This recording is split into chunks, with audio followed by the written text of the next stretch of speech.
What's going on, beautiful people? I am walking in Charleston, West Virginia before I hop on my plane back to Dallas, Texas, but I couldn't resist walking up this hollow. I mean, it's like trees, all over the place. See this? I'm getting ready to turn back around. But I hope you guys are having a I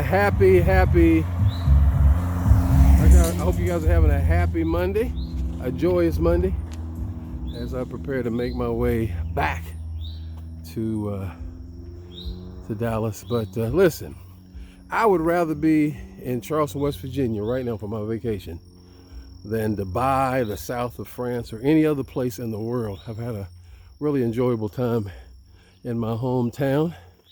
I'm actually, for those that probably don't know where I'm at, it's a place called Wirtz Avenue. Anybody who's from here knows where it is.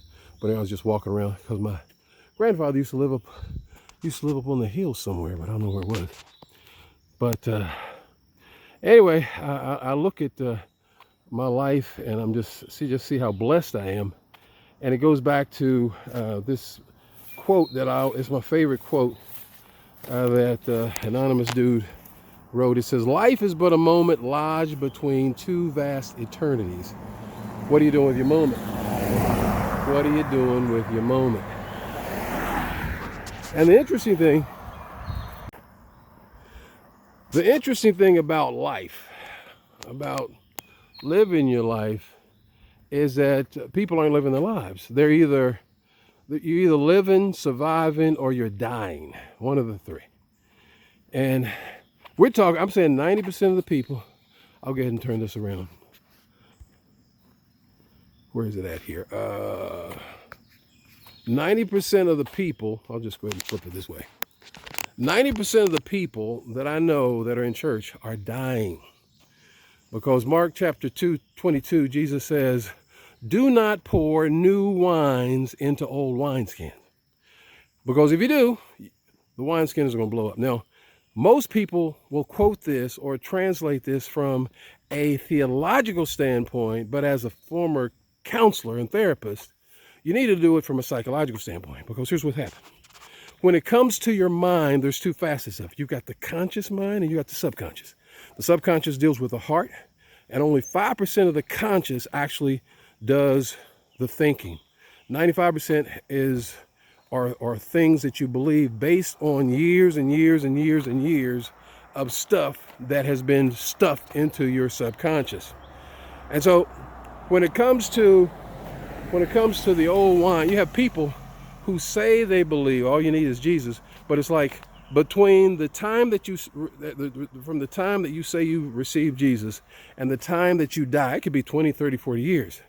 You know it consciously up here that Jesus is the answer. But by faith, from the time that you receive him, or you believe that Jesus Christ was the Son of God and sacrifice and all that good stuff, from the time that you die, it's like you have no clue. You're just waiting to die. When Jesus says, "I've come that you might have life and have it more abundantly," most people aren't living abundant lives because subconsciously they don't think they're worthy of the blessings that God has already bestowed upon us. And so with all this conscious new wine going in your head, because the subconscious bottle that you live in is still working on old stuff, man, you're having a nervous breakdown. You're having bipolar issues. You're depressed. You want to commit suicide. You can't live right because you have to get the subconscious right in alignment with the 5% conscious that's trying to feed it to you. Now that's a teaching in itself, how that happens. But that's the problem. You got to ask yourself, what are you doing with your moment? And the only way that you can get your moment right is to get your subconscious right so that it's aligned with your mind, your conscious. And that's why he says in Proverbs 23:7, "As a man thinks in his subconscious heart, so is he." Doesn't matter what you say up here. What you think in your heart is what really counts. You hear what I'm saying? And most of y'all don't have this heart. Your heart's off.